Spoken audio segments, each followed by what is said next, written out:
अस्सलाम वालेकुम, welcome back to Mamma's World. I hope आप सब लोग ठीक होंगे। अल्हम्दुलिल्लाह मैं भी बिल्कुल ठीक हूँ।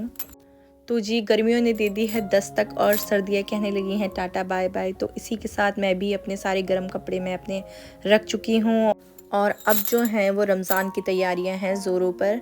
तो चलिए मैं अपनी रमज़ान प्रिपरेशन आप लोगों के साथ शेयर करती हूँ और इसी के साथ आज हम एक बहुत प्यारे नबी का किस्सा मैं आप लोगों को सुनाऊंगी और अपनी डेली रूटीन में हम किस तरीके से अपनी जो है डेली हम जो काम करते हैं उसको करते करते उन्हीं चीज़ों से हम अपनी स्किन की कैसे केयर कर सकते हैं वो भी मैं आप लोगों के साथ शेयर करूँगी। तो आज मैंने सुबह उठते ही सबसे पहले अपनी सारी जान नमाज़ी और अपने अबाए जो नमाज के हमारे हिजाब होते हैं वो और टोपी वगैरह सब मैंने जो है इनको वॉश कर लिया था अच्छे से। भले ही हम इनको धोते रहते हैं साल में भी, लेकिन रमज़ान से पहले अच्छा लगता है ना हर चीज़ पाक साफ़ और बिल्कुल मतलब फ्रेश सी लगे। तो ये काम मैं ज़रूर करती हूँ रमज़ान आने से पहले।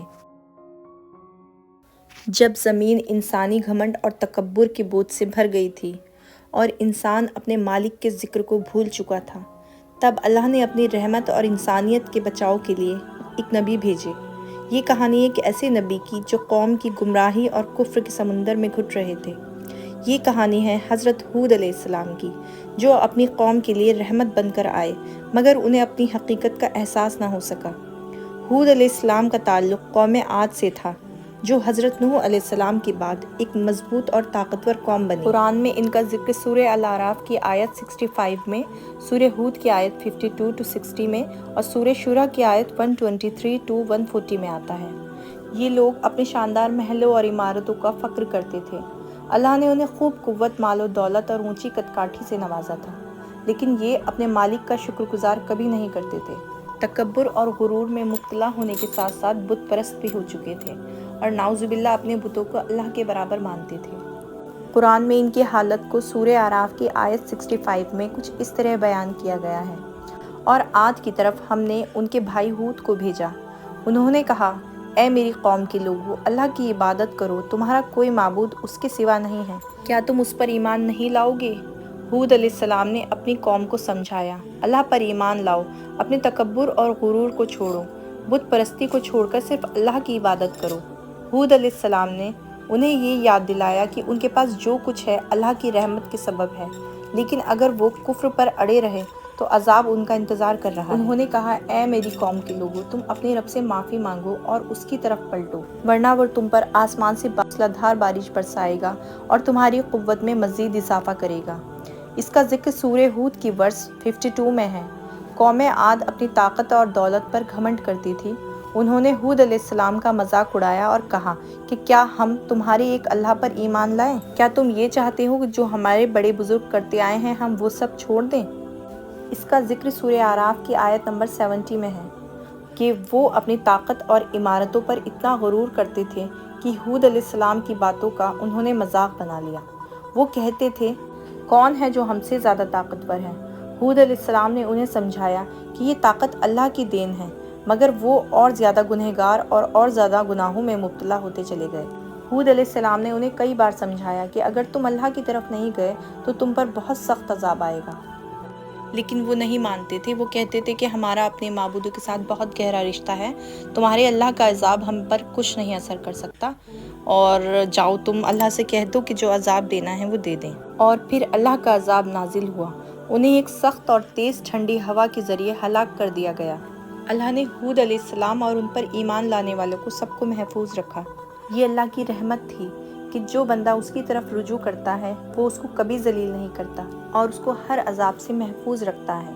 ये अल्लाह की रहमत ही थी कि जो बंदा उनकी तरफ रुजू करता है उन्हें वो कभी जलील नहीं करता है। कुरान में सूरह हूद की वर्स नंबर 50 में फरमाया है, और जब हमने अपने हुक्म से हूद और उनके साथ वालों को अजाब से बचा लिया और उन लोगों को हलाक कर दिया जो अपनी रब की आयतों का इनकार करते थे। तो ये थी कहानी हज़रत हूद अलैहिस्सलाम की। हूद अलैहिस्सलाम की क़ुव्वत एक मिसाल है उन सब के लिए जो अल्लाह के रास्ते में हक़ का पैगाम देना चाहते हैं। ये कहानी सिर्फ़ एक कौम की तबाही की नहीं, बल्कि एक यूनिवर्सल सबक है कि इंसानियत का असल मकाम अल्लाह के सामने सर झुकाना है, ना कि दुनिया की दौलत या ताकत पर फ़ख्र करना। अल्लाह का कानून कभी नहीं बदलता।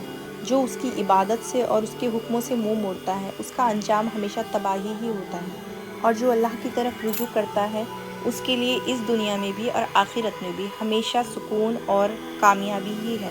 حود علیہ السلام کی کہانی ختم ہوتی ہے ایک تلاش کے ساتھ کہ کیا ہم اپنے رب کے حکم پر چل رہے ہیں؟ کیا ہم اپنے رب کی دی ہوئی نعمتوں کا شکر گزار ہیں؟ کیا ہم بھی گناہوں میں مبتلا تو نہیں ہیں؟ اور اگر خدا نخواستہ عذاب آ جائے تو کیا ہم اس عذاب کی پناہ میں آ جائیں گے یا بچا لیے جائیں گے؟ یہ کہانی ہمیں سبق دیتی ہے کہ اس دنیا کی زینت اور مال و دولت کو چھوڑ کر اللہ کی پناہ میں آ جاؤ۔ اللہ تمہیں عزت اور رحمت دونوں سے نوازے گا۔ اللہ نے اگر ہمیں عزت، دولت یا طاقت سے نوازا ہے تو کبھی اس پر تکبر نہیں کرنا چاہیے۔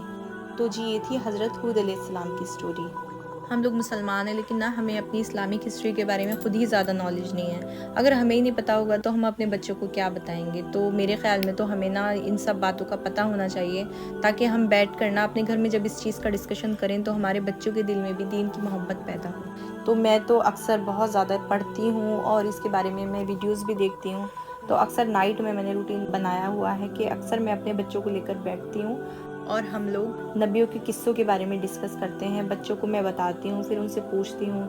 تو مطلب اس سے نا ایک گھر میں نا ایک بہت اچھا دینی وائب آنی شروع ہو جاتی ہے۔ مطلب بچوں کے دل میں بھی نا دھیرے دھیرے دین کی نالج اور دین کی محبت پیدا ہونی شروع ہو رہی ہے۔ تو مجھے یہ چیز بہت اچھی لگتی ہے اور بچوں میں بھی اب شوق ہوتا جا رہا ہے۔ تو ہمیں نا ضرور یہ چیز کوشش کر کے اپنے گھر میں تھوڑا سا نا انوائرمنٹ ایسا رکھنا ہے کہ بچوں کو نا تھوڑا سا دین سے جوڑ کے رکھنا ہے ہمیں۔ اچھا یہاں نا میں نے دال چاول بھگو دیے تھے تو ان کا جو پانی ہوتا ہے نا میں کبھی بھی ویسٹ نہیں کرتی ہوں، ان کو میں اپنے پلانٹس میں ڈال دیتی ہوں، جو کہ بہت اچھی مطلب پلانٹس کے لیے نا بہت بینیفیشیل ہوتا ہے۔ اور پھر جب ہم رائس بناتے ہیں تب تو اس کی جو اسٹارچ ہوتی ہے نا وہ بھی میں کبھی نہیں پھینکتی۔ یہ اسٹارچ آپ لوگ جانتے ہیں ہمارے لیے کتنی زیادہ فائدہ مند ثابت ہوتی ہے۔ اس اسٹارچ کو نکال کے نا ہم لوگ ایک ہفتے کے لیے فریج میں رکھ سکتے ہیں اور پھر ڈیلی جب بھی ہم اپنی جو ہے اسکن کیئر کریں تو اس کا تھوڑا سا اسٹارچ لیں اور پھر اس کے اندر نا تھوڑا سا بیسن اور ہلدی ہم ملا کر نا اور تھوڑا سا چندن پاؤڈر اگر آپ کے پاس ہے وہ مکس کر کے آپ بہت اچھا ایک فیس پیک تیار کر سکتی ہیں۔ اس کو ڈیلی اپنے فیس پہ لگائیں، یہ بہت زیادہ مطلب اسکن کے لیے بہت بینیفیشیل ہوتا ہے۔ تو اس طریقے سے ہم کچن کوئن جو ہوتی ہے نا اپنے گھر کی انگریڈینٹ سے ایک بہت اچھا سا اپنا بیوٹی فیس پیک بنا سکتی ہیں۔